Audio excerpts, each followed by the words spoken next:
আপনার কয়দিন আগে ফেসবুকে দেখেছেন একজনে 4 লক্ষ টাকা অগ্রিম নিছে হেলিকপ্টারে যাবেন কক্সবাজারে। তো পরে আবহাওয়ার কারণে উনি হেলিকপ্টারে যাইতে পারেন নাই। তো না পারার কারণে উনি 4 লক্ষ টাকা অগ্রিম টাকাটা তাদেরকে ফেরত দিচ্ছেন। ভদ্র কাজ করছেন যে টাকাটা ফেরত দিয়ে দিচ্ছেন। তাহলে এই যে তার কথা শুনলে ওখানে লক্ষ লক্ষ লোকের সমাগম হবে, এই জন্য আয়োজকেরা তাকে 4 লক্ষ টাকা অগ্রিম দিয়ে দাওয়াত দিয়েছে। তাহলে বোঝা যায় ওই লক্ষ লক্ষ শ্রোতা একত্রিত করার রাস্তাটা ভিন্ন রাস্তা, এটা সালাফি মানহাজের রাস্তা না। এই রাস্তায় এই সুযোগ নাই। আমরা জেনে বুঝেই এই রাস্তায় আসছি, আমরা আবেগে বা অন্ধভাবে চলে আসছি, বিষয়টা এরকম নয়। এই জন্য আমাদের শ্রোতা বেশি হতে হবে, তারপরে আমাদের ওয়াজে লাখ লাখ মানুষ হতে হবে, এটা জরুরি বিষয় না। কারণ আমাদের সেই জমিনে সবচেয়ে বড় খতিব ছিলেন যাদের পায়ের ধুলা না, যাদের সাথে আমাদের তুলনা করাই যাবে না, সে সমস্ত আম্বিয়া আলাইহিমুস সালামের মাহফিলে লোক থাকতো না। সে নূহ আলাইহিস সালাম 950 বছর ওয়াজ করছেন, কিন্তু তিনি যখন কথা বলতেন শ্রোতারা কানের মধ্যে আঙ্গুল দিয়ে রাখত, শ্রোতারা তাদের চেহারাকে ঢেকে রাখত। তাহলে কি ওই খতিব ওনারা ছিলেন আল্লাহ সুবহানাহু ওয়া তাআলার পক্ষ থেকে সরাসরি নিয়োজিত খতিব, আল্লাহর নবী। তারা কথা বললে মানুষ শুনতো না, মানুষ কানে আঙ্গুল দিয়ে রাখতো। তো তারপরেও আম্বিয়া আলাইহিমুস সালাম কথা বলতেন। এই জন্য সালাফি মানহাজের উলামায়ে কেরাম শ্রোতা বেশি হওয়া এটা আমাদের কাম্য না, যা হয় আলহামদুলিল্লাহ। তো সম্মানিত ভাই বোনেরা, আমাদের সময় কম, আমরা মূল ক্লাসে চলে আসি। আমাদের আজকের আলোচনার বিষয় হলো খাসাইসু মানহাজে আহলিল হাদিস, আহলুল হাদিস মানহাজের বৈশিষ্ট্য। এই বিষয়ের উপরেই, যেহেতু এটা সালাফি কনফারেন্স, সুতরাং এখানে আহলুল হাদিসের ব্যাপারে আমাদের সুস্পষ্ট ধারণা থাকা দরকার। কারণ এই বৈশিষ্ট্য না জানলে এক সময় আহলুল হাদিস হারিয়ে যাবে। আমি কিছুদিন আগে চাঁপাইনবাবগঞ্জে একটা প্রোগ্রামে গেছি। তো যেই বাড়িতে আমাদের রাষ্ট্রের ব্যবস্থা করছেন, তো ওই বাড়ির মালিক ঢাকা থাকেন। তো উনি মাহফিল উপলক্ষে বাড়িতে আসছেন, আমাদের মেহমানদারির ব্যবস্থা করছেন। খুব সুন্দর একটা বাড়ি করছেন গ্রামের মধ্যে। তো অনেক কথাবার্তা হলো, এক পর্যায়ে আমাকে বলতেছেন যে শায়েখ একটা জিনিস বলেন তো দেখি, আহলে হাদিস এটা আবার কি? আহলে হাদিস পরিচয় দেওয়ার দরকারটা কি? আমরা সবাই মুসলিম, মুসলিম পরিচয় দেওয়াই তো যথেষ্ট। আমি কিন্তু কারোরে আহলে হাদিস বলি না। উনি আমাকে বলতেছেন আমি কিন্তু শায়েখ কারোরে আহলে হাদিস পরিচয় দিই না, আমরা সবাই মুসলিম, সবাই মুসলমান, এখানে আবার আহলে হাদিস কি? যিনি বলতেছেন উনি কিন্তু আহলে হাদিস বংশের মানুষ, অথচ উনি বলতেছেন যে আহলে হাদিস পরিচয় দেওয়ার দরকারটা কি? তার অর্থ হলো এই আল্লাহর বান্দাকে তার মুরব্বীরা আহলে হাদিস কি জিনিস এটা শিক্ষা দিতে ব্যর্থ হয়েছে। তারা শিখাইতে পারে নাই যে আহলে হাদিস পরিচয়টা মুরব্বীরা কেন দিছেন, যে আমাদের পূর্বপুরুষেরা কেন তারা পরিচয় দিতেন আহলে হাদিস। তারপরে মসজিদ করতেন, মসজিদে লেখা থাকতো যে আহলে হাদিস জামে মসজিদ। এই যে আহলে হাদিস পরিচয়টা কেন ব্যবহার করতেন, এটা যদি আমাদের পরবর্তী প্রজন্মের কাছে আমরা ধারণা দিতে না পারি, এক সময় আহলে হাদিস হারিয়ে যাবে। এরা বলবে আমাদের বাপ দাদারা পূর্বপুরুষেরা এটা ভুল করছে, আহলে হাদিসের দরকার কি? কারণ আমিও নামাজ পড়ি না, আরেকজনও নামাজ পড়ে না, তা আমার তার মধ্যে পার্থক্য কি? আমরা তো একই, আমরা দুইজনে খালতো ভাই। সে মনে করবে আমার নামের সাথে আর আহলে হাদিসের দরকারটা কি? কারণ এই আল্লাহর বান্দা, আল্লাহর বান্দি আহলুল হাদিস কাকে বলে, আহলুল হাদিসের বৈশিষ্ট্য কি, এই নামটার উৎপত্তি কোথা থেকে, এই জিনিসগুলো সম্পর্কে তার জ্ঞান নেই। এই জন্য প্রত্যেকটা এই মানহাজের, সালাফি মানহাজের প্রত্যেকটা ভাই বোনকে এই সম্পর্কে জ্ঞান থাকা জরুরি। না হয় দেখবেন কিছু কিছু মানুষ সমাজে বলে বেড়াবে যে ভাই আমরা আহলে সুন্নাত হইতে চাই, আমরা আহলে হাদিস হইতে চাই না। কেউ কেউ বলে বেড়াবে এরা আহলে হাদিস না, এরা আহলে হদস, এরা আহলে হাদিস না, এরা আহলে খবিস। অর্থাৎ এই যে বিভিন্ন কথাবার্তা আসতে থাকবে, এগুলোর জবাব দেওয়ার জন্য আপনাকে আমাকে সব সময় এই বৈশিষ্ট্যগুলো জেনে রাখা একান্ত আবশ্যক। তো এটা অনেক লম্বা আলোচনা, আমি একেবারে সংক্ষেপে আলোচনা করার চেষ্টা করব ইনশাআল্লাহ। প্রথমে আসেন আহলুল হাদিস। আচ্ছা, যারা আমরা শুনতেছি আমরা আহলুল হাদিস কিনা, আপনারা আহলে হাদিস কিনা? অনেকে সন্দেহের মধ্যে আছে, কয় না না সাহেব আমরা আহলে হাদিস, বইতে ভয় পাইতেছে, মনে হইতেছে আহলে হাদিস বললে কি না কি হয়। কি আপনারা আহলে হাদিস কিনা? তো ভয় করেন কেন? জোর গলায় বলবেন যে আমরা আহলুল হাদিস। আমরা কি আহলুল হাদিস, এই পরিচয় দিতে ভয়ের কোনো কারণ নাই। হানাফি যদি জোর গলায় দাবি করতে পারে আমি হানাফি, শাফেঈ যদি দাবি করতে পারে জোর গলায় আমি শাফেঈ, এই দেশে কাদিয়ানি পর্যন্ত দাবি করে আমি কাদিয়ানি, সেই জায়গায় আপনি আহলুল হাদিস এটা পরিচয় দিতে আপনার হীনমন্যতা কেন? এটা জোর গলায় শক্তভাবে পরিচয় দিতে হবে। তাহলে আমরা সবাই তো আহলুল হাদিস নাকি? আলহামদুলিল্লাহ, আল্লাহ পাক আমাদের সবাইকে প্রকৃত আহলুল হাদিস হওয়ার তৌফিক দান করুন। এবার আসেন প্রথমে আহলুল হাদিসের সংজ্ঞা। আহলুল হাদিস কাকে বলে আগে এটা শুনবো, তারপরে শুনবো আহলুল হাদিস এই শব্দটা কারা প্রথম ব্যবহার করছেন, কোথা থেকে আসলো শব্দটা। তারপরে হলো এই আহলুল হাদিস একটা মানহাজের নাম, এই মানহাজের যারা অনুসারী তাদের বৈশিষ্ট্যগুলা কি। এই তিনটা দিক আলোচনা করে আমার আলোচনা শেষ ইনশাআল্লাহ। এরপরে আমাদের সম্মানিত আরেকজন শায়েখ আলোচনা করবেন ইনশাআল্লাহ। প্রথম আসি আহলুল হাদিস। আহলুত তাওহীদ, আহলুস সুন্নাহ, এটা বুঝেন তো? আহলুত তাওহীদ মানে কি? তাওহীদ ওয়ালা। আহলুত তাওহীদ মানে কি? কথা বলেন, আহলুত তাওহীদ মানে কি? তাওহীদ ওয়ালা। সমস্ত আম্বিয়া আলাইহিমুস সালাম আহলুত তাওহীদ, সাহাবায়ে কেরাম আহলুত তাওহীদ, এবং কিয়ামত পর্যন্ত সত্যিকারের যারা শিরিক মুক্ত কুফর মুক্ত এরা সবাই আহলুত তাওহীদ। আহলুস সুন্নাহ, আহলুস সুন্নাহ মানে কি?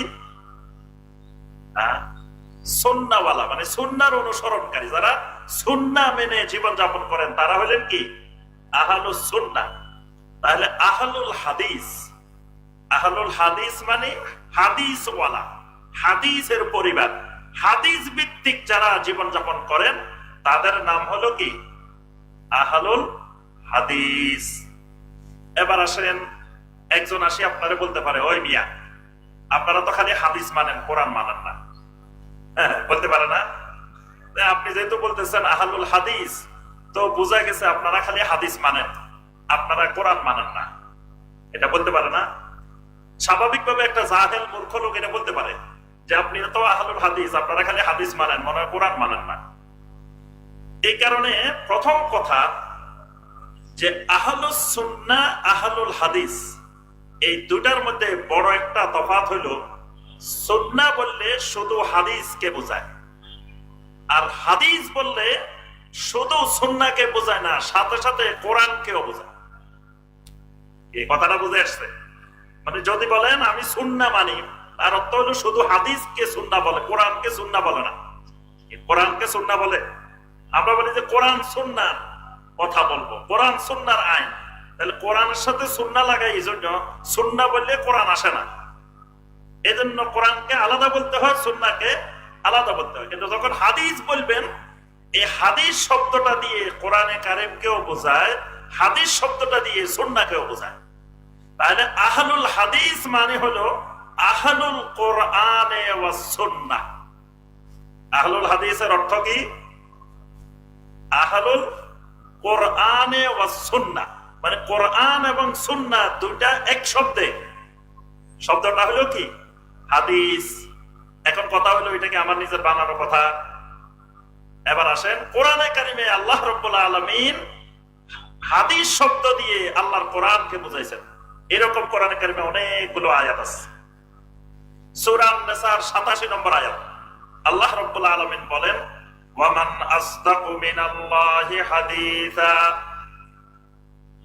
আল্লাহ রাব্বুল আলামিনের চাইতে হাদিস বলার ক্ষেত্রে অধিক সত্যবাদী আর কে হইতে পারে?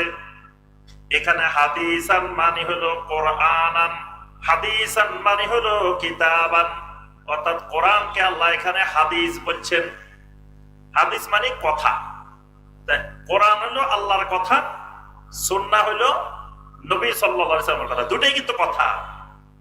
এই কারণে হাদিস দিয়ে আল্লাহ রাব্বুল আলামিন কোরআনকে বুঝাইছেন। এখানে সূরা আল মুরসালাতের 50 নম্বর আয়াত, ফাবি আইয়ি হাদিসিন বাদাহু ইউমিনুন। এখানে আল্লাহ রাব্বুল আলামিন ফাবি আইয়ি হাদিসিন, হাদিসিন দ্বারা কোরআনকে বুঝিয়েছেন।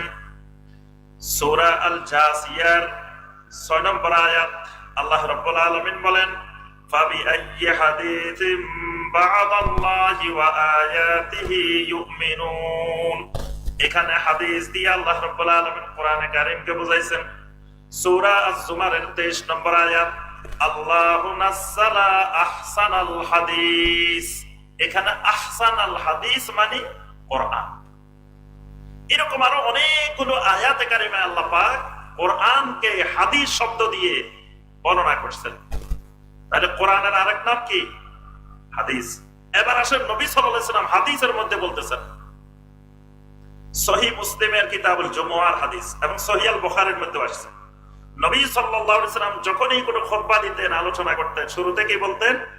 আম্মা বা'দ ফাইন্না খায়রাল হাদিস কিতাবুল্লাহ। সহিহ মুসলিমের রওয়ায়াত হলো ফাইন্না খায়রাল হাদিস কিতাবুল্লাহ। দুনিয়ার সর্বোত্তম হাদিস, সবচাইতে শ্রেষ্ঠ হাদিস কিতাবুল্লাহ।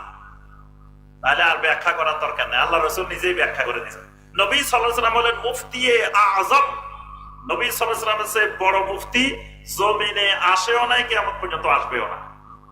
সেই মুফতিয়ে আযম, ইমামে আযম মুহাম্মদুর রাসূলুল্লাহ সাল্লাল্লাহু আলাইহি ওয়াসাল্লাম তিনি বলতেছেন যে খায়রাল হাদিসে কিতাব, ফাইন্না খায়রাল হাদিসে কিতাবুল্লাহ।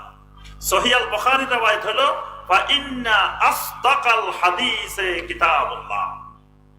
অর্থাৎ সবচেয়ে সত্য হাদিস, সবচেয়ে কল্যাণকর হাদিস, শ্রেষ্ঠ হাদিস কিতাবুল্লাহ। তাহলে কোরআনে কারীমের নাম কি? আমার কথা বুঝেন নাই মানে কি? শীতে মনে কথা বলতে কষ্ট হয়। তাহলে কোরআনের নাম হলো কি? হাদিস। আবার নবী সাল্লাল্লাহু আলাইহি ওয়াসাল্লামের সুন্নাহকেও কি বলা হয়?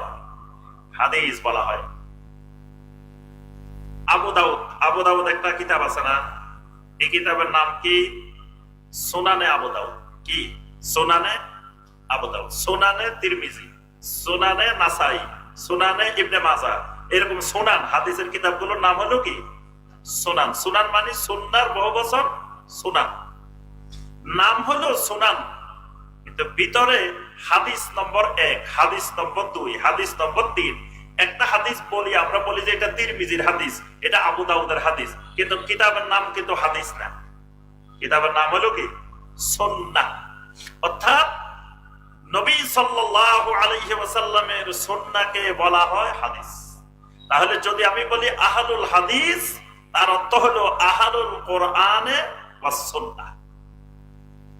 আচ্ছা, এবার আসেন, আপনি আহলুল হাদিস বললেন, আরেকজন আসি কয় না আমরা আহলুল কোরআন। কি এটা বলতে পারে না?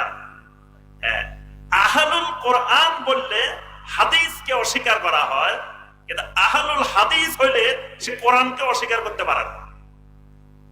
আহলুল কোরআন আর আহলুল হাদিসের পার্থক্য বুঝেন। আহলুল কোরআন হইলে সে হাদিস অস্বীকার করতে পারে, কিন্তু আহলুল হাদিস হইলে, কারণ হাদিস তো কোরআনের ব্যাখ্যা, যে লোক ব্যাখ্যা মানে তো মূলটা না মানলে কি ব্যাখ্যা মানতে পারে নাকি? মূলটারে তো ব্যাখ্যা হয়, তো যে লোক ব্যাখ্যা মানে তার অর্থ সে মূলটাও মানে। আর যে লোক কয় যে আমি আহলুল কোরআন, সে ব্যাখ্যা মানে না, নবী সাল্লাল্লাহু আলাইহি ওয়াসাল্লামের ব্যাখ্যা মানে না, সে শুধু কোরআন মানতে চায়।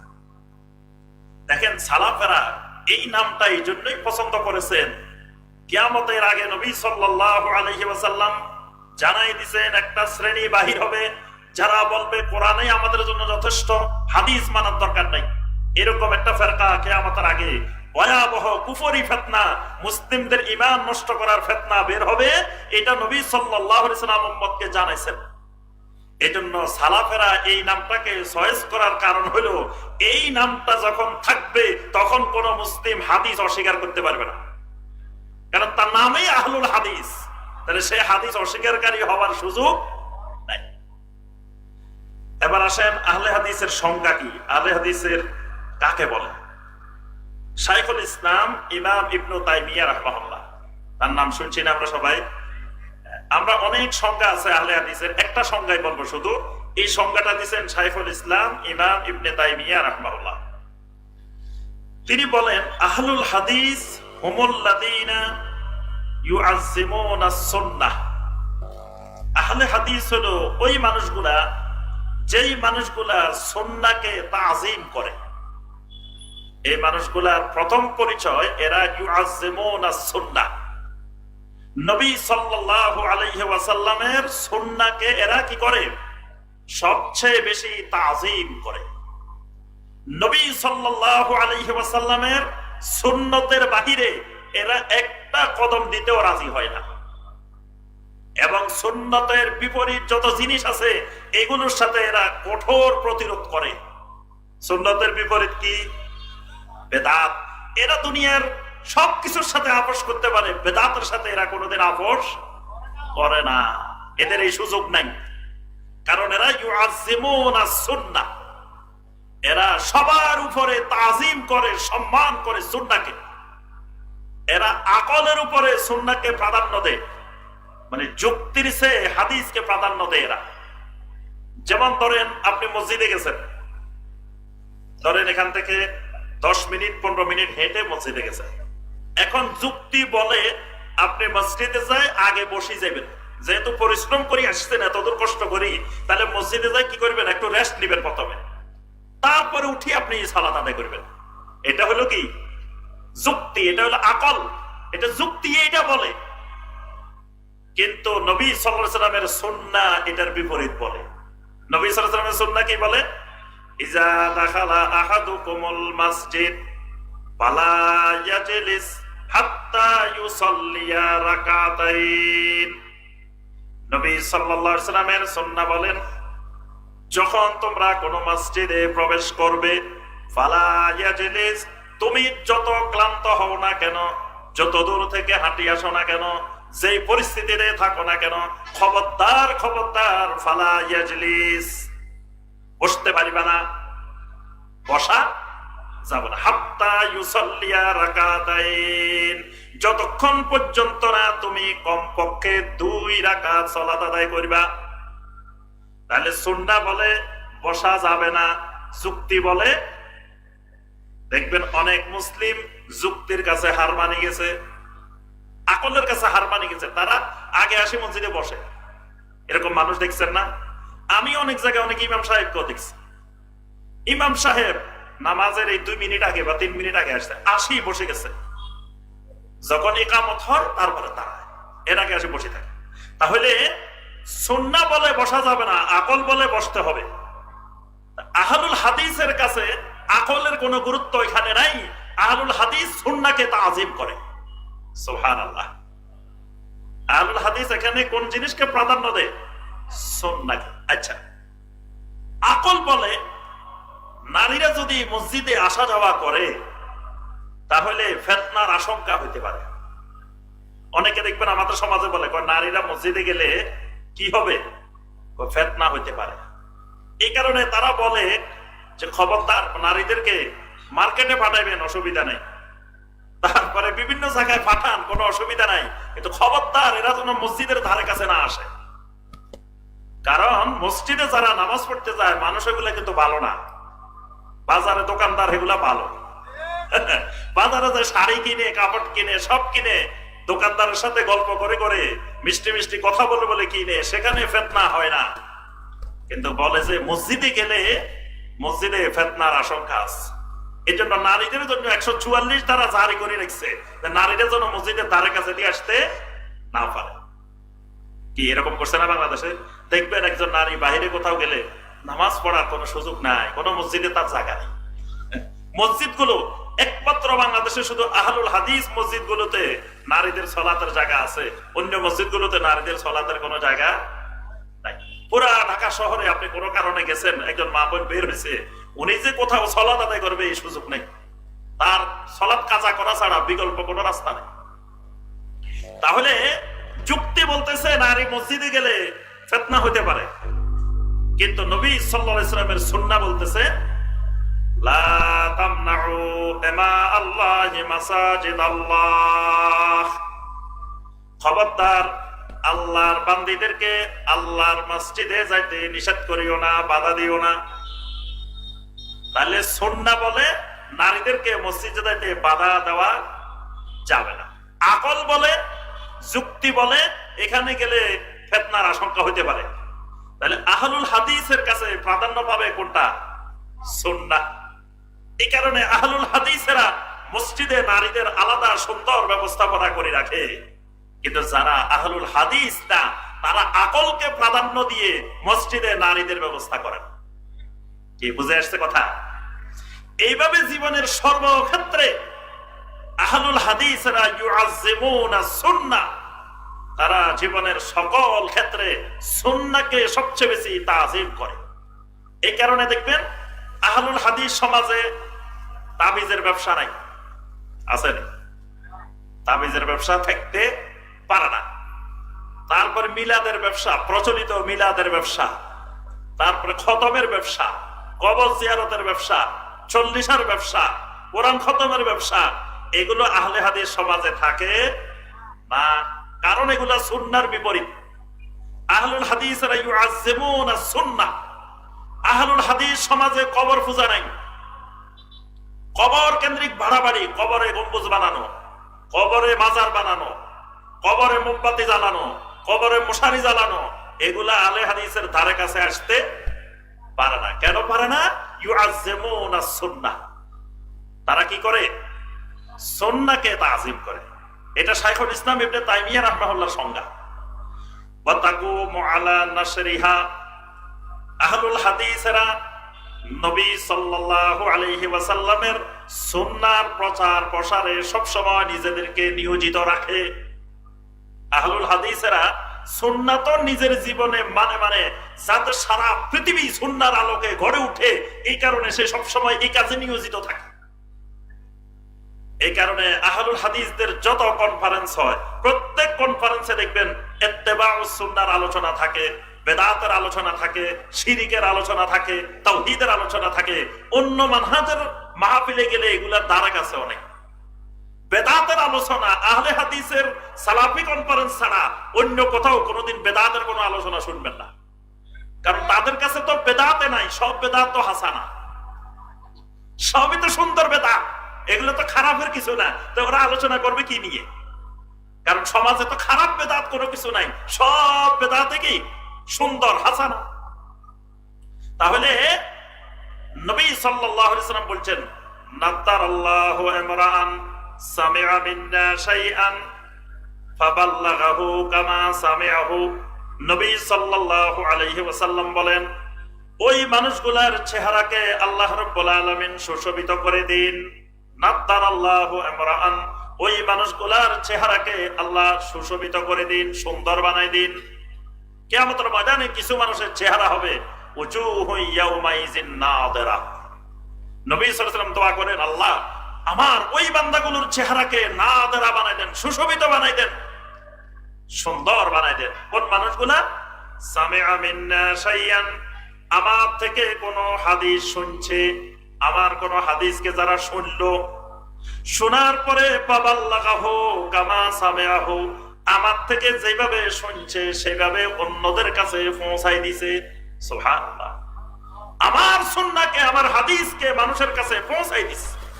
এই মানুষগুলার চেহারাকে আপনি সুশোভিত করে দেন। আর আহলুল হাদিসের কাজ হলো ওয়ায়াকুমু আলা নাশরিহা, সুন্নাহর প্রচার প্রসারে এরা সর্বদা নিজেদেরকে নিয়োজিত রাখে। ওয়া তা'তাকিদু আকিদাতা আসহাবিন নবী সাল্লাল্লাহু আলাইহি ওয়াসাল্লাম, আহলুল হাদিস আকীদা পোষণ করে নবী সাল্লাল্লাহু আলাইহি ওয়াসাল্লামের সাহাবীরা যে আকীদা পোষণ করতেন, এদের আকীদা হবে নবী সাল্লাল্লাহু আলাইহি ওয়াসাল্লামের সাহাবীরা যে আকীদা পোষণ করতেন, এদের আকীদা হবে হুবহু এটা। আর নবী সাল্লাল্লাহু আলাইহি ওয়াসাল্লাম বলে গেছেন, আমার উম্মত অতি শীঘ্র কত ভাগে বিভক্ত হবে? সাতাফতারিকু উম্মতি আলা 73 মিল্লাহ, আমার উম্মত অতি শীঘ্র 73 ভাগে বিভক্ত হবে। কুল্লুহুম ফিন্নারি ইল্লা মিল্লাতান ওয়াহিদা, সব জাহান্নামে যাবে, একটা মাত্র মিল্লাত শুধু জান্নাতে যাবে। সাহাবায়ে কেরাম জিজ্ঞাসা করলেন, মান হুম ইয়া রাসূলুল্লাহ, ইয়া রাসূলুল্লাহ সাল্লাল্লাহু আলাইহি ওয়াসাল্লাম তারা কারা? নবী সাল্লাল্লাহু আলাইহি ওয়াসাল্লাম বলেন, মা আনা আলাইহি ওয়া আসহাবি, আমি এবং আমার সাহাবীরা যে আকীদা পোষণ করি। এখানে আকীদার কথা বোঝানো হয়েছে। সমস্ত মুহাদ্দিসিন কেরাম বলছেন এই হাদিসে নবী সাল্লাল্লাহু আলাইহি ওয়াসাল্লাম আকীদার কথা বুঝাইছেন, কারণ আকীদাই জান্নাত জাহান্নাম নির্ধারণ করে। তা আমি এবং আমার সাহাবীরা যে আকীদা পোষণ করি, এই আকীদা যারা পোষণ করবে তারাই হলো সেই মিল্লাতে ওয়াহিদা। সুবহানাল্লাহ। তাহলে আহলুল হাদিসেরা আকীদা পোষণ করে ওই সাহাবায়ে কেরামের আকীদা। এজন্য নতুন কোন আকীদা জমিনে তৈরি হলে সেই আকীদা আহলুল হাদিস বিশ্বাস করে। যেমন ধরেন নতুন আকীদা, নবী সাল্লাল্লাহু আলাইহি ওয়াসাল্লামকে কেউ কেউ নূরের তৈরি বানাইছে, নবী সাল্লাল্লাহু আলাইহি ওয়াসাল্লামকে হাজির নাজির বানাইছে, নবী সাল্লাল্লাহু আলাইহি ওয়াসাল্লামকে আলিমুল গায়ব বানাইছে, নবী সাল্লাল্লাহু আলাইহি ওয়াসাল্লামকে আপনার নূরের তৈরি বানাইছে, নবী সাল্লাল্লাহু আলাইহি ওয়াসাল্লামকে আহমদ আর আহাদের মধ্যে এক বানাইছে। এগুলা সব নতুন নতুন বেদাতি আকীদা। আহলুল হাদিস এই জাতীয় আকীদা থেকে শত শত মাইল দূরে থাকে, কারণ এই নতুন আকীদার সাথে আহলে হাদিসের কোনো সম্পর্ক নাই। তারপরে দেখেন হিলাবিয়ের সাথে আহলে হাদিসের কোনো সম্পর্ক আছে? একজনে কি কাণ্ড করছে দেখছেন? যারা ফেসবুক চালান তারা দেখছেন হিলাবিয়ের কি নষ্টামি, কি শয়তানি, আল্লাহর মসজিদকেও অপবিত্র করে ফেলছে। এই হিলাবিয়ে এটা নবী সাল্লাল্লাহু আলাইহি ওয়াসাল্লাম এদের উপরে লানত করছেন, লাআনাল্লাহুল মুহাল্লিলা ওয়াল মুহাল্লিলা বিহি, হিলা যে করে যারে দিয়ে করায় উভয়ের উপর আল্লাহ লানত। নবী সাল্লাল্লাহু আলাইহি ওয়াসাল্লাম এদেরকে বলছেন আতাইসুল মুস্তাআর, এরা বানাতে ফাঁটা। তো ফাঁটারে মানুষে ইমাম বানাইছে, একটা ছাগল, ফাটা ছাগলের ইমাম বানাই রেখেছে। জাহেল বাংলাদেশের মানুষ কত জাহেল, ফাটা ছাগলের ইমাম বানায়, কারণ এরা আতাইসুল মুস্তাআর, এটা নবী সাল্লাল্লাহু আলাইহি ওয়াসাল্লামের ঘোষণা। তারপরে দেখেন এই যে নতুন ফতোয়া, এটার সাথে আহলুল হাদিসের কোনো সম্পর্ক নাই। এই কারণে আহলুল হাদিসেরা যে কোনো আমল দেখলে আগে জিজ্ঞাসা করে এই আমল সাহাবীরা করছে কিনা। যেমন ধরেন অনেকে জিকির করে, জিকির করতে করতে করতে করতে বাঁশ ধরে ধরে উপরের দিকে উঠে, দেখছেন? বিভিন্ন রঙে নাচানাচি করে, তারপরে লাফাই স্টেজে উঠে যায়, মাইক ধরে টানাটানি করে, তারপরে হুজুরের ধরে টানাটানি করে। কিন্তু আহলুল হাদিসের মজলিসে এটা হয় না। কোনদিন দেখছেন কোথাও? কেন হয় না? আল্লাহ রাসূল সাল্লাল্লাহু আলাইহি ওয়াসাল্লামের সাহাবীরা জীবনে কোনদিন জিকির করতে করতে খেজুর গাছে উঠে গেছেন, এরকম কোন দলিল প্রমাণ পাওয়া যায় না। সাহাবায়ে কেরামরা এই কাজ করে নাই, এই কারণে আহলুল হাদিসেরও এই কাজ করে। আহলুল হাদিসের মাহফিলে শুধু একে একে বক্তারা গান গায়, এটা দেখছেন? অন্যদের মাজলিসে মাহফিলে কি করে? বক্তা খালি গান গায়। যেই বক্তা যত বেশি গান গাইতে পারে এই বক্তার রেট তত বেশি, মানে গানের উপরে রেট। কারণ শ্রোতারা আসে গান শোনার জন্য, কেউ ওয়াজ শুনতে আসে না। এলেমের জন্য শ্রোতা আসে না, শ্রোতা আসে গান শোনার জন্য। যেই বক্তা যত বেশি গান গাইতে পারে ওই বক্তা শ্রোতা তত বেশি লোক জোগাড় করতে পারে, ওই ব্যক্তির রেটও তত বেশি। কিন্তু আহলুল হাদিসের মাজলিসে গান হয় না এরকম। কারণ হলো সাহাবায়ে কেরামরা মানুষকে নসিহত করতে গিয়ে গান গান নাই, নসিহত করতেন ফাযাক্কির বিল কোরআন, কোরআন দিয়ে নসিহত করতেন। অর্থাৎ আহলুল হাদিসের আকীদা হবে কাদের মতো? সাহাবায়ে কেরামের মতো। ওয়া তারজিউ ফি ফাহমি দীনিহা ইলাল কিতাব ওয়াস সুন্নাহ আলা ফাহমি খায়রুল কুরুন। এরা যে কোনো আকীদা, যে কোনো আমল গ্রহণ করে দুই জায়গা থেকে, আল্লাহর কিতাব থেকে, নবী সাল্লাল্লাহু আলাইহি সাল্লামের সুন্নাহ থেকে। অন্য কোন জায়গা থেকে কোনো আকীদা, কোনো আমল গ্রহণ করে না। অন্য জায়গা মানে কি? এরা স্বপ্ন থেকে কোনো আকীদা গ্রহণ করে না, কোনো আমল স্বপ্নের মাধ্যমে পাইলে সেটা গ্রহণ করে না। এই কারণে দুই গ্রুপ মারামারি করি, শহীদও হয়েছে, গাজীও হয়েছে। যারা মারা গেছে এরা নাকি কি হয়েছে, শহীদ হয়েছে। 4 জন শাহাদাত বরণ করেছেন। সংবাদ সম্মেলনে কইতেছে 4 জন শাহাদাত বরণ করেছেন। তাহলে শহীদ হলে গাজীও হয়েছে। যারা মারছে এরা সব গাজীত্ব বরণ করছেন, বীর মুক্তিযোদ্ধা। এরা জেহাদের ময়দানে জেহাদ করে ফেলছে। কার বিরুদ্ধে? এক মুসলিম আর এক মুসলিম, একই দল, একই গ্রুপ, একই আকীদা, একই মানহাজ, একই প্লেটে খাইছে। এগুলাই একজনের মারি, একজন শহীদ, একজন গাজী। কিন্তু আল্লাহ রাসূল সাল্লাল্লাহু আলাইহি ওয়াসাল্লামের ঘোষণা হলো আল কাতিলু ওয়াল মাকতুলু ফিন্নার, যে মারছে সেও জাহান্নামে, যে মরছে সেও জাহান্নামে। সাহাবায়ে কেরাম জিজ্ঞাসা করলেন, ইয়া রাসূলুল্লাহ সাল্লাল্লাহু আলাইহি ওয়াসাল্লাম, যে মারছে হে অপরাধী, এটা আমরা বুঝতাম, হে জাহান্নামে যাবে, কিন্তু যে মরছে সে জাহান্নামে কেন? নবী সাল্লাল্লাহু আলাইহি ওয়াসাল্লাম বললেন, যে মারা গেছে সেও তো লাঠি সোটা নিয়ে আসছিল মারার জন্য, বেকায়দা পড়ে সে মরে গেছে। সেও তো কিন্তু আসছে আরেকজনকে কি করার জন্য, মারার জন্য, কিন্তু সে হয়তো মারতে পারে নাই, উল্টা সে মরে গেছে। এই কারণে দুইজনই জাহান্নামী। এখানে কেউ শহীদ হয় নাই, কেউ গাজীও হয় নাই। এবং আল্লাহ পাক কোরআনে কারীমের মধ্যে বলছেন, ওয়া মান ইয়াকতুল মুমিনাম মুতাআম্মিদান ফাজাযাউহু জাহান্নাম খালিদান ফিহা। 3টা গুনার ব্যাপারে আল্লাহ পাক কোরআনে কারীমে খালিদান ফিহা ব্যবহার করছেন। একটা হলো সুদের গুনাহ, সুদের ব্যাপারে আল্লাহ বলছেন খালিদুন। আরেকটা হলো মিরাসের সম্পত্তি, উত্তরাধিকার সম্পত্তি সঠিকভাবে বন্টন না করলে এদের ব্যাপারে আল্লাহ বলছেন খালিদান ফিহা। আরেকটা হলো যে ব্যক্তি ইচ্ছাকৃতভাবে কোন মুমিনকে হত্যা করবে, এর জাহান্নাম আল্লাহ বলছেন খালিদান ফিহা।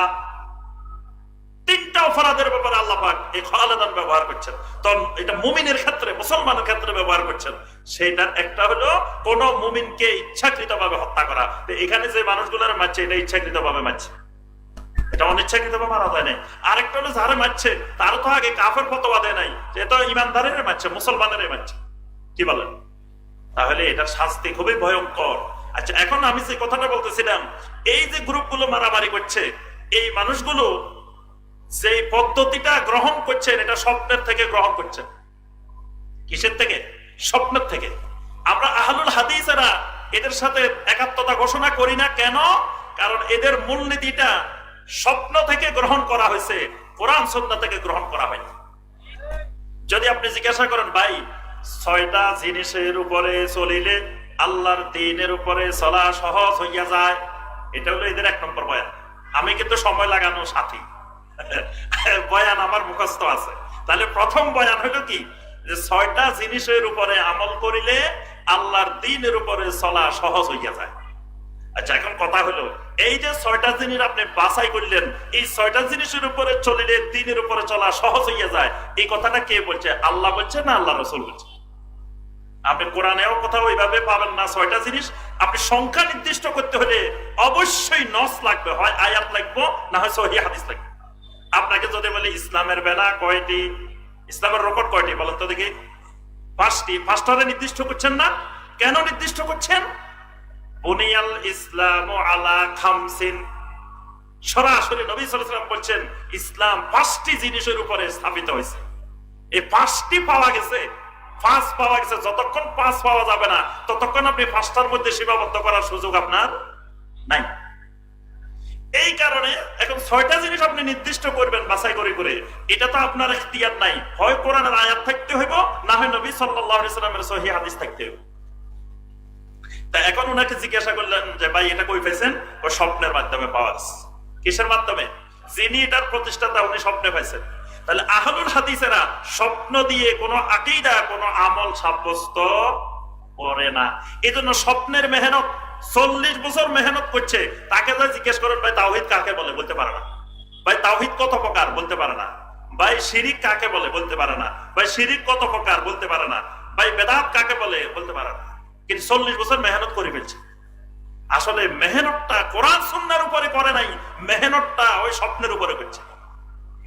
এই কারণে মৃত্যু পর্যন্ত সে কুফরি চিনে নাই। সে দ্বীনের মেহনত করে, আবার সে আজকে দেখবেন ফেসবুকে আছে যে এক গ্রুপের লিডার, মানে সাতপন্থী গ্রুপের যিনি লিডার, উনি আবার গত ফেসিবাদ সরকারের মদতপুষ্ট লিডার। উনি দিনের মেহনত করে, আবার ফেসিবাদীদের কি বড় নেতা। তো উনি কি দিনের মেহনত করে? সেই দিনের মেহনতে উনি কুফরি চিনে নাই, ইমান চিনে নাই। তো উনি কি মেহনত করছে সারা জীবন? কি বলেন? কি মেহনত? সেই মেহনতে কুফরি চিনে না, সেই মেহনতে শিরিক চিনে না, সেই মেহনতে বেদাত চিনে না। তো এটা কোন জাতীয় মেহনত? এই কারণে আহলুল হাদিসের বৈশিষ্ট্য হলো এরা প্রত্যেকটা আকীদা এবং আমল কোথা থেকে গ্রহণ করে? কিতাব এবং সুন্নাহ থেকে। এবার আসেন, আহলুল হাদিসেরা দিন বুঝে, কোরআন বুঝে, সুন্নাহ বুঝে, দিন বুঝে আলা ফাহমে খায়রুল কুরুন। খায়রুল কুরুন এরা যেমনে বুঝছেন তেমনে। খায়রুল কুরুন কারা? নবী সাল্লাল্লাহু আলাইহি ওয়াসাল্লাম বলছেন, খায়রুল কুরুনে কারনি সুম্মাল্লাযিনা ইয়ালুনাহুম সুম্মাল্লাযিনা ইয়ালুনাহুম। কিয়ামত পর্যন্ত সব চাইতে উত্তম যুগ, সোনালী যুগ, শ্রেষ্ঠ যুগ হলো আমার এই যুগ, তারপরের যুগ, তারপরের যুগ, অর্থাৎ সাহাবায়ে কেরামের যুগ, তাবেঈনে কেরামের যুগ, তাবেঈনে কেরামের যুগ। এই তিন যুগ হলো খায়রুল কুরুন। এখন এই আহলুল হাদিস কোরআন বুঝতে গেলে, কোন আয়াত বুঝতে গেলে ওই খায়রুল কুরুনে সাহাবায়ে কেরাম যেমনে বুঝছেন, তাবেঈনে কেরাম যেমনে বুঝছেন, তাবেঈনে কেরাম যেমনে বুঝছেন, হুবহু এইভাবেই বুঝে, এর বাহিরে বুঝে না। হাদিস বুঝতে গেলে ওই তিন যুগে যেভাবে বুঝছেন সেইভাবে বুঝেন, এর বাহিরে বুঝেন না। এটা হলো এদের বড় একটা বৈশিষ্ট্য। যেমন একটা উদাহরণ দিই আপনাদের। আমাদের দেশে ঈদে মিলাদুন নবী পালন হয়, হয় না? জশ্নে জুলুস বাহির হয়, জশ্নে জুলুস। জশ্নে জুলুস চিনেন?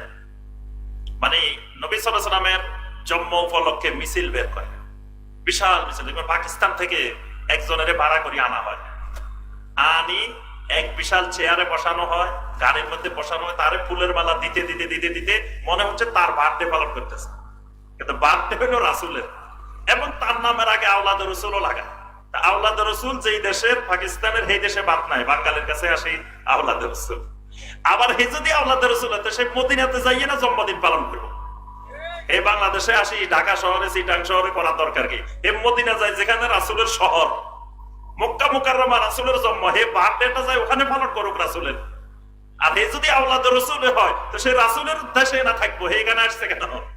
এখানে আসছে বন্ডামি করার জন্য, ব্যবসা করার জন্য। এগুলো আওলাদ রাসূলের নাম দিয়ে সাধারণ মুসলিমদেরকে প্রতারিত করে, ঈমান হরণ করে। কোনদিন আওলাদ রাসূল, সত্যিকারের আহলে বায়াত যারা, তারা শিরিক বেদাতের সাথে যাররা পরিমাণ জড়িত হইতে পারে। যদি হয় তো সে আহলে বায়াতের মর্যাদা হারাই ফেলবে।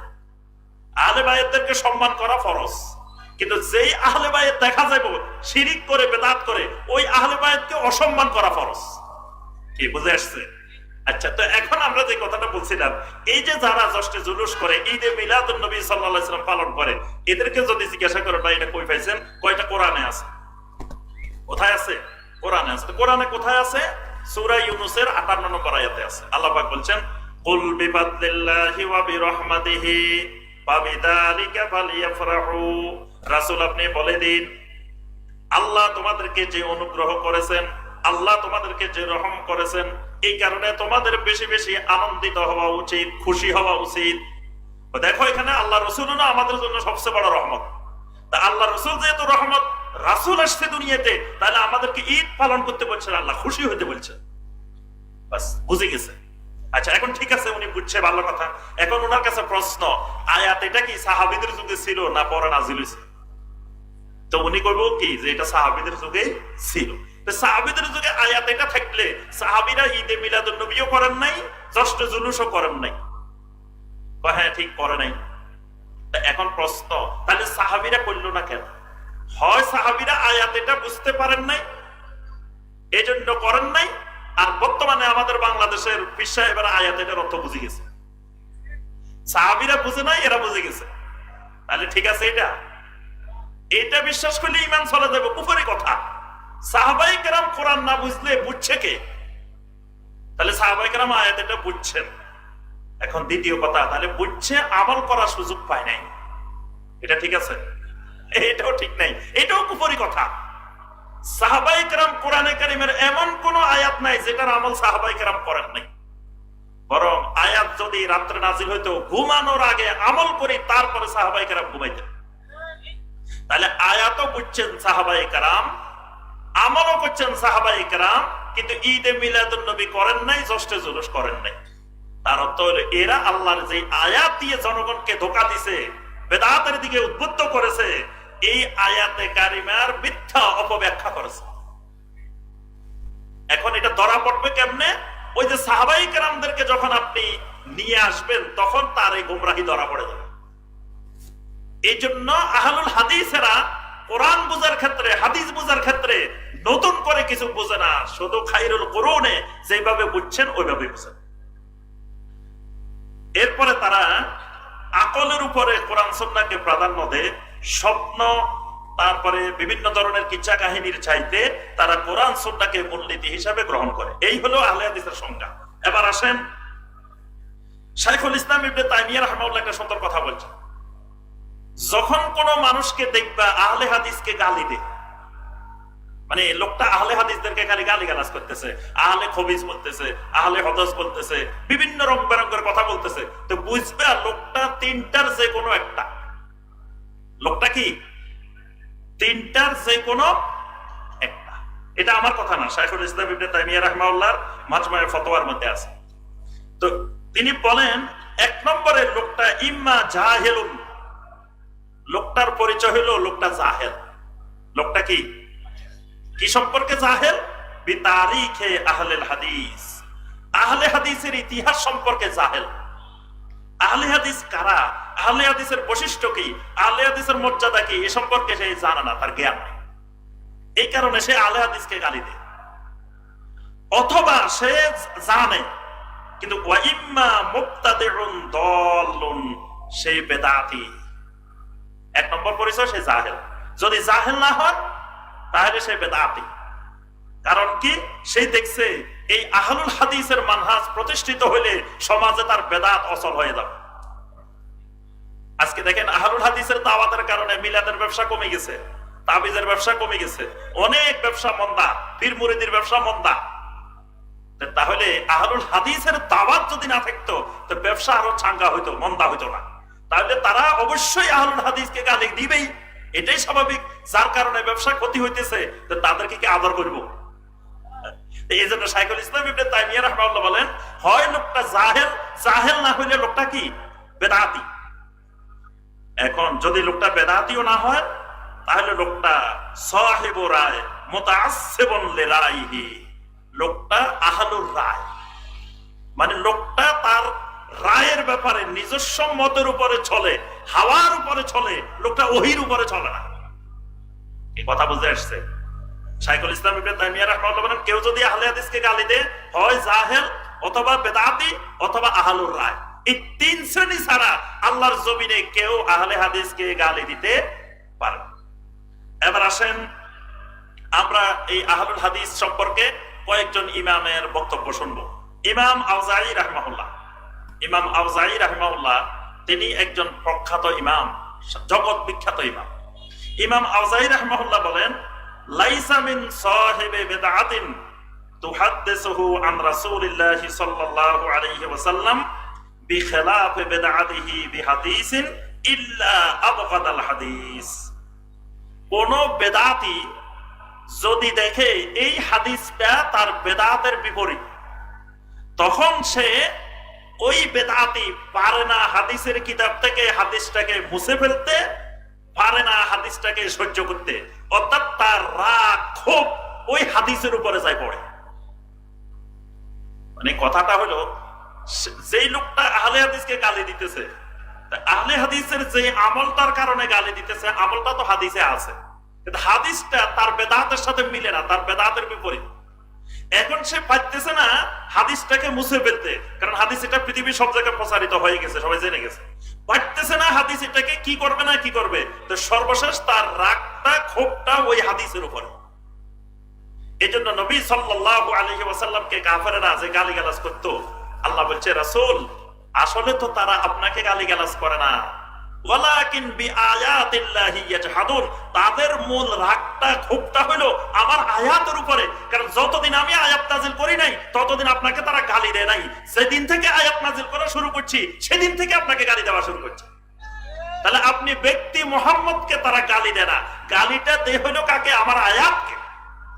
এ ব্যাপারে সহিহ হাদিসে একটা ঘটনা আছে, বদর যুদ্ধের দিন আবু জাহেল আর আখনাস ইবনে শুরাইক দুইজন এক কোণায় গেছে, যাই একজন আরেকজনের কয় ভাই এখানে কেউ নাই, আমরা দুইজন খালি গোপনে গোপনে একটা কথা কব। তা আখনাস ইবনে শুরাইক কয় আমি একটা কথা বলতে চাই। তো বলো আবু জাহেলকে, তুমি বলো।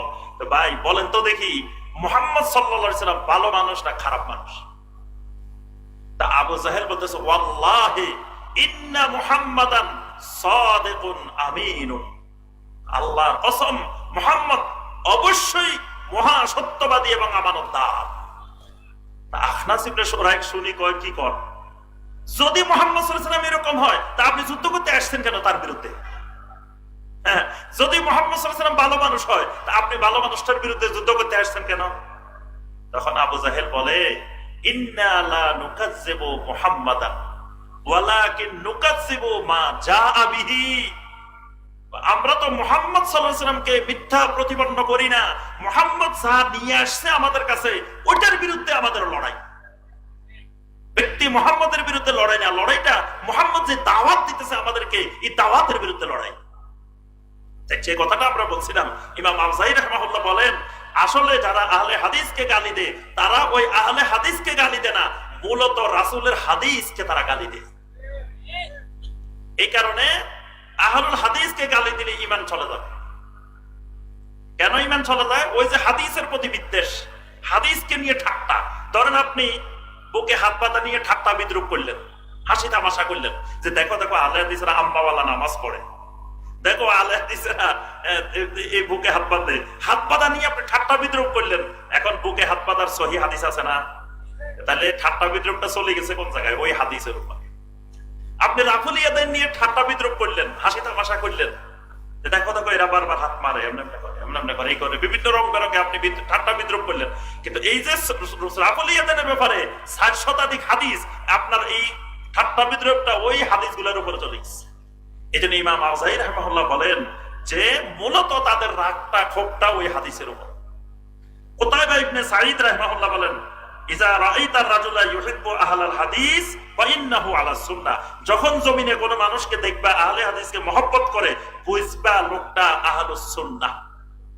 আর যদি দেখো কেউ আহলে হাদিসকে গালি দিতেছে ফাআলাম আন্নাহু মুবতাদি, তো নিশ্চিত জেনে রাখো লোকটা বেদাতি। অর্থাৎ তার পরিচয় জেনে নিবা যে লোকটা কি বেদাতি। এক সময় পৃথিবীতে আহলুর রায়ের আবির্ভাব করছে। আহলুর রায় মানে এরা কোরআন হাদিসের দলিল বাদ দিয়ে, যুক্তি দিয়ে, আকল দিয়ে, দর্শন দিয়ে, মান্তিক দিয়ে, বিভিন্ন জিনিস দিয়ে শরীয়তের হুকুম ফয়সালা দেওয়া শুরু করে দিচ্ছে। তখন উলামায়ে কেরাম তখন এই কোরআন এবং সুন্নাহ দিয়ে মাসালা দেওয়াকে শক্ত করে ধারণ করে তারা নিজেদের নাম দিয়েছেন আহলুল হাদিস। অর্থাৎ আহলুর রায়ের মোকাবেলায় আহলুল হাদিস, মানে যারা কোরআন সুন্নাহ দিয়ে মাসালা দেয় এরা আহলুল হাদিস। যারা কোরআন সুন্নাহর বাহিরে রং বেরঙের কিয়াস, তারপরে বিভিন্ন ধরনের যুক্তি, তারপরে বিভিন্ন ধরনের দর্শন, বিভিন্ন ধরনের যুক্তিবিদ্যা, স্বপ্ন, কাশফ, এগুলো দিয়ে রায় দেয়, এদেরকে বলা হয়তো আসহাবুর রায়। এই ব্যাপারে দেখেন ইমাম আহমদ বিন হাম্বল রাহিমাহুল্লাহ বলেন ওই হাদিসটা নবী সাল্লাল্লাহু আলাইহি ওয়াসাল্লাম বলেছেন লা তাযালু তায়িফাতুম মিন উম্মতি যাহিরিনা আলাল হক, কিয়ামত পর্যন্ত আমার উম্মতের একটা অংশ হকের উপরে প্রতিষ্ঠিত থাকবে, একবার কিয়ামত পর্যন্ত থাকবে। এবং লা ইয়াদুররুহুম মান খাযালাহুম, কেউ তাদেরকে অপদস্থ করতে চাইলে যত ক্ষতি করার চেষ্টা করুক কোনো ক্ষতি করতে পারবে না। এখন সবাই এসে ইমাম আহমদ বিন হাম্বল রাহিমাহুল্লাহকে জিজ্ঞাসা করলেন ওই দলটা কারা, ওই দলটা কারা? ইমাম আহমদ বিন হাম্বল রাহিমাহুল্লাহ বললেন ইল্লাম ইয়াকুনু আসহাবুল হাদিস ফালা আদরি মানহুম, যদি এর আহলে হাদিস না হয়, আসহাবুল হাদিস না হয়, আর কারা আমার জানা নেই। সুবহানাল্লাহ। মানে এই তায়েফা, এই হকের উপরে কিয়ামত পর্যন্ত যেটা থাকবে, ইমাম আহমদ বিন হাম্বল রাহিমাহুল্লাহ বলেন এরা হলো কারা? আহলুল হাদিস। ইমাম বুখারী রাহিমাহুল্লাহর উস্তাদ আলী ইবনে মাদিনী তিনি বলেন হুম আহলুল হাদিস, এই তায়েফা হলো আহলে হাদিস। আব্দুল্লাহ ইবনে মুবারক রাহিমাহুল্লাহ তিনি বলেন হুম ইনদি আসহাবুল হাদিস, আমার কাছে নিশ্চিত এরাই আহলুল হাদিস।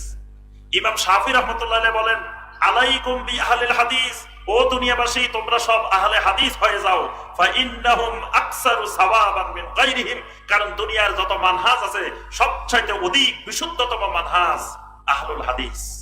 তার বক্তব্য ইমাম শাফি রাহমাতুল্লাহ আলাইহির বক্তব্য।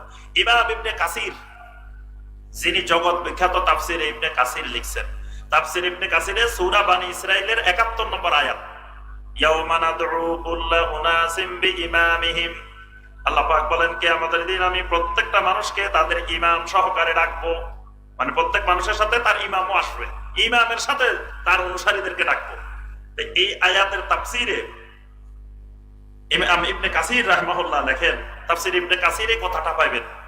ইমাম ইবনে কাসির রাহিমাহুল্লাহ বলেন হাযা আকবারুশ শারাফ লি আহলিল হাদিস, আহলে হাদিসদের জন্য এটা সবচাইতে বড় মর্যাদার বিষয় যে লিআন্না ইমামাহুম আন-নবিয়্যু সাল্লাল্লাহু আলাইহি ওয়াসাল্লাম, কারণ তারা তাদের ইমাম বানিয়ে নিয়েছে নবী সাল্লাল্লাহু আলাইহি ওয়াসাল্লামকে।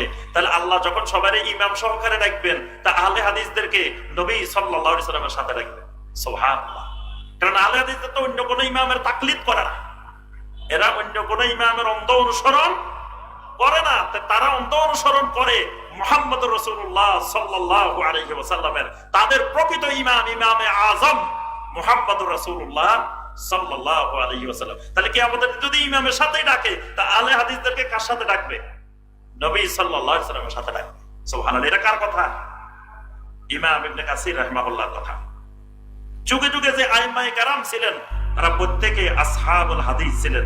ইমাম আবু হানিফা রাহিমাহুল্লাহ, তার আকীদা আহলুল হাদিসের আকীদা। ইমাম শাফি রাহিমাহুল্লাহ, ইমাম মালিক রাহিমাহুল্লাহ, ইমাম আহমদ বিন হাম্বল রাহিমাহুল্লাহ, এরা সকলেই ছিলেন আসহাবুল হাদিস, আহলুল হাদিস। এবং ইমাম আহমদ বিন হাম্বল রাহিমাহুল্লাহকে বলা হয় ইমামু আহলিল হাদিস। ইমাম আহমদ বিন হাম্বল হলেন আহলুল হাদিসের ইমাম, ইমামু আহলিল হাদিস। আচ্ছা, সর্বশেষ আমরা আরেকটু আলোচনা করে শেষ করব, সেটা হলো এখন আসেন আহলুল হাদিসদের বৈশিষ্ট্য, আলামত, খাসাইস। আহলুল হাদিসের কিছু গুরুত্বপূর্ণ বৈশিষ্ট্য। 1 নম্বর বৈশিষ্ট্য, আহলুল হাদিসেরা যত দলিল গ্রহণ করে, সমস্ত দলিল গ্রহণ করে 2 জায়গা থেকে। এক জায়গা হলো কোরআনে কারিম থেকে, আর একটা জায়গা হলো কোথা থেকে? নবী সাল্লাল্লাহু আলাইহি ওয়াসাল্লামের সহিহ হাদিস থেকে। এই 2 জায়গার বাহিরে কোন স্বপ্ন, দর্শন, যুক্তি এগুলা দ্বারা আহলুল হাদিসেরা কোন ধরনের আকীদা এবং আমল গ্রহণ করে না। এটা 1 নম্বর বৈশিষ্ট্য। 2 নম্বর বৈশিষ্ট্য, আহলুল হাদিসেরা সবার উপরে প্রাধান্য দেয় তাওহীদ। এজন্য দেখবেন আহলুল হাদিসদের মধ্যে শুধু তাওহীদ তাওহীদ তাওহীদের আলোচনা হয়। কারণ আউয়ালু ওয়াজিবিন আলাল আবিদে মারফাতুর রহমান বিত-তাওহীদ, আল্লাহর বান্দার উপরে প্রথম ফরজ তাওহীদ সহকারে আল্লাহকে চিনা, রহমানকে চিনা। এই কারণে দুনিয়ার কোন ডিগ্রি কোন মানুষের জন্য ফরজ না, একটা ইলম সবার উপরে ফরজ, সেটা হলো তাওহীদের ইলম। আল্লাহ পাক বলেন ফাআলাম আন্নাহু লা ইলাহা ইল্লাল্লাহ, সূরা মুহাম্মাদের 19 নম্বর আয়াত, যে তোমরা ইলম শিখো, জানো, বুঝো যে আল্লাহ ছাড়া সত্য কোনো মাবুদ নাই। তাহলে তাওহীদ, সমস্ত আম্বিয়া আলাইহিমুস সালামের দাওয়াত ছিল তাওহীদ। এই কারণে আহলুল হাদিস সবার উপরে প্রাধান্য দেয় তাওহীদকে। এজন্য রাস্তাঘাটে লেখা থাকে সেফটি ফার্স্ট, লেখা থাকে না? সেফটি ফার্স্ট মানে কি? মানে নিরাপত্তা সর্বাগ্রে। আর আহলুল হাদিসের কাছে তাওহীদ ফার্স্ট, মানে সবার আগে কি? তাওহীদ। সবার আগে তাওহীদ ঠিক করতে হবে। এই জন্য দাওয়াত দিতে হয়, প্রথম দাওয়াত দিতে হয় মানুষকে তাওহীদের দাওয়াত। তাওহীদের দাওয়াত দিয়ে দাওয়াত শুরু করতে হয়, আমলের দাওয়াত দেওয়া লাগে না। তাওহীদ ঠিক হইলে ওই লোক অটোমেটিক তার আমলকে ঠিক করে নেয়। এই জন্য 2 নম্বর বৈশিষ্ট্য, যে এরা হলো নিজেরা আহলুত তাওহীদ হওয়ার চেষ্টা করে এবং জনগণকে তাওহীদের দিকে দাওয়াত দিতে থাকে। এদের 3 নম্বর বৈশিষ্ট্য হলো এরা আল হিরসু আলাল ইলমিন নাফি মাআল আমল, এরা শুধু ইলমের মধ্যে সীমাবদ্ধ থাকে না, ইলম এবং আমল দুটাকে একত্রে গ্রহণ করে। কারণ ইহুদিদের বৈশিষ্ট্য হলো এদের কাছে ইলম আছে, আমল নাই। খ্রিস্টানদের বৈশিষ্ট্য হলো এদের কাছে আমল আছে, এলেম নাই। আর ইমানদারের বৈশিষ্ট্য হলো এদের কাছে এলেম প্লাস আমল দুটার সমন্বয় থাকবে। এই কারণে আল্লাহ পাক বলছেন ওয়াল্লাযী আরসালা রাসূলাহু বিল হুদা ওয়া দীনিল হক লিইয়ুযহিরাহু আলাদ দীনি কুল্লি। আল্লাহ রাব্বুল আলামিন তার রাসূলকে পাঠিয়েছেন দুটা জিনিস দিয়ে, একটা হলো বিল হুদা, আরেকটা হলো ওয়া দীনিল হক। একটা হলো হুদা, আরেকটা হলো দীনে হক। ইবনে আব্বাস রাদিয়াল্লাহু তাআলা আনহুমা বলেন, হুদা হলো ইলমে নাফে, দীনে হক হলো আমলে সালেহ। অর্থাৎ রাসূলকে আল্লাহ পাঠাইছেন উপকারী ইলম এবং আমলে সালেহ দিয়ে, ইলম এবং আমল দিয়ে আল্লাহ পাক নবী সাল্লাল্লাহু আলাইহি ওয়াসাল্লামকে পাঠাইছেন লিইয়ুযহিরাহু আলাদ দীনি কুল্লি। জমিনে যত বাতিল দিন আছে, বাতিল মতবাদ আছে, এই সব কিছুর উপরে আল্লাহ দ্বীনকে ইজহার করবেন, বিজয়ী করবেন ওই ইলম আর আমল দিয়ে। যখন মুসলিমেরা ইলম ছেড়ে দিবে, আমল ছেড়ে দিবে, আল্লাহর দ্বীন তাদের দ্বারা কোনোদিন বিজয় হবে না। আজকে আল্লাহর দ্বীন বিজয় হয় না, দ্বীন কায়েমের কথা বলি কিন্তু দ্বীন বিজয় হয় না। কারণ হলো আমাদের ইলমও নাই, আমলও নাই। দ্বীন কায়েমের প্রধান শর্ত ইলম এবং আমল। যে দেশে ৯৫% মানুষ বেনামাজি, এই দেশে কোনোদিন আল্লাহ খেলাফত দিবেন না। কোনোদিন দ্বীন কায়েম সেই দেশে অকল্পনীয়। ৯৫% মানুষ নামাজে পড়ে না, তো সেই দেশে আল্লাহ বুঝি খেলাফত দিবেন আর আল্লাহ দ্বীন দিবেন, দ্বীন বিজয়ী হবে, দ্বীন কায়েম হবে? এটা অসম্ভব জিনিস। কারণ দ্বীন কায়েমের প্রধানতম শর্ত বিল হুদা ওয়া দীনিল হক। ইলম লাগবে, আমল লাগবে। আর যেই জাতি ইলম থেকে দূরে, ইলমের সাথে নাই, যেই জাতি উলামায়ে কেরামের সাথে নাই, যেই জাতি আলেম চিনে না, দেখবেন প্রত্যেক মানহাজের, আপনি দেওবন্দি বলেন, বেরলভী বলেন, যত মতের যত পথের যারা সত্যিকারের ওই মতাদর্শের আলেম, ওই আলেমের সাথে সাধারণ জনগণের কোনো কানেকশন নাই। জনগণ চিনে, বক্তা চিনে, আলেম চিনে না। জনগণ কি চিনে? বক্তা চিনে। ইলম ছাড়া যারা মানুষ জড়ো করতে পারে এদেরকে মানুষ চিনে, এদের সাথে জনগণের তাআল্লুক। কিন্তু যারা সত্যিকারের ইলমওয়ালা, এদের সাথে জনগণের সম্পর্ক নাই, তারা তো হলো জাতি ইলমের সাথে নাই। যে জাতি ইলম আর আমলের সাথে নাই, ওই জাতির দ্বারা কোনোদিন আল্লাহর দ্বীন বিজয়ী হইতে পারে না। কারণ আল্লাহ পাক দ্বীন বিজয়ের জন্য রাসূলকে ইলম আর আমল দিয়ে পাঠিয়েছেন। তাহলে ৩ নম্বর বৈশিষ্ট্য, আহলুল হাদিস হবেন তিনি ইলমের সাথে আমলের সমন্বয় করবেন। তাহলে বেনামাজি আহলে হাদিস হইতে পারে নাকি? এটা খেয়াল রাখতে হবে। আমরা আসলে খালি আহলে হাদিস নাম লাগাই রাখার কথা বলতেছি না, মূলত আহলুল হাদিসের বৈশিষ্ট্য যার ভিতরে থাকবে তিনি আল্লাহ সুবহানাহু ওয়া তাআলার কাছে সত্যিকারের আহলুল হাদিস। বৈশিষ্ট্যগুলো থাকতে হবে। এটা বৈশিষ্ট্যের নাম, এটা কোনো দলের নাম না, কোনো গ্রুপের নাম না। আহলে হাদিস, আহলে হাদিস হলো একটা মানহাজের নাম। তাহলে এই মানহাজের বৈশিষ্ট্যগুলো থাকলে তিনি আহলে হাদিস। তাহলে ৩ নম্বর, তার ইলমের সাথে আমলের কি থাকবে? সমন্বয় থাকবে। ৪ নম্বর, এদের বৈশিষ্ট্য হলো এরা আকীদা এবং মানহাজের ক্ষেত্রে সাহাবায়ে কেরামের আকীদা এবং মানহাজকে গ্রহণ করবে। এই জন্য এরা সবসময় নিজেদেরকে বলে সালাফি সালাফি সালাফি সালাফি সালাফি বলে না? এই যে আজকের কনফারেন্স, কি কনফারেন্স? সালাফি কনফারেন্স। এরা সালাফি সালাফি বলে কেন? কারণ এদের আকীদা, এদের চিন্তা ভাবনা, এদের মানহাজ, এদের সবকিছু নিয়ে এরা সালাফদের থেকে, এরা নিজেরা নিজের থেকে কোনো ফতোয়া দেয় না। এরা সালাফদের ফতোয়াকে, সালাফদের মতকে প্রচার করে। এরা সালাফ মানে সাহাবায়ে কেরাম, মূল সালাফ হলেন সাহাবায়ে কেরাম। এরপরে খায়রুল কুরুনের সবাই সালাফ, তাবেঈনে কেরাম সালাফ, তাবেঈনে কেরাম সালাফ। এরপরে তাদেরকে যারা ওয়ামান তাবিআহুম বিইহসানিন ইলা ইয়াউমিদ্দিন, কিয়ামত পর্যন্ত যারা তাদেরকে অনুসরণ করে, তাদের আকীদা, তাদের মানহাজ, তারা সবাই সালাফ। তাহলে এই আহলুল হাদিসের বৈশিষ্ট্য হলো এদের আকীদা মানহাজ হবে সালাফদের আলোকে। মানে আজকে ১৪০০ বছর পরে আসি, নতুন করে কোনো ফতোয়া, কোনো মাসালা এরা দেয় না। এদের ফতোয়া মাসালা এগুলো পুরাতন, সব কি পুরাতন, মানে সালাফেরা দিয়ে গেছেন। এই জন্য এরা সালাফদের রেফারেন্স ছাড়া কোনো কথা বলে না। এই জন্য কোরআনের কোনো ব্যাখ্যা, তাফসীর বলতে হলে ইবনে আব্বাসের রেফারেন্স, ইবনে মাসউদের রেফারেন্স, অমুক তাবেঈর রেফারেন্স, অমুক তাবেঈ এটা বলছেন, অমুক সাহাবী এটা বলছেন, নিজের থেকে ব্যাখ্যা করে না।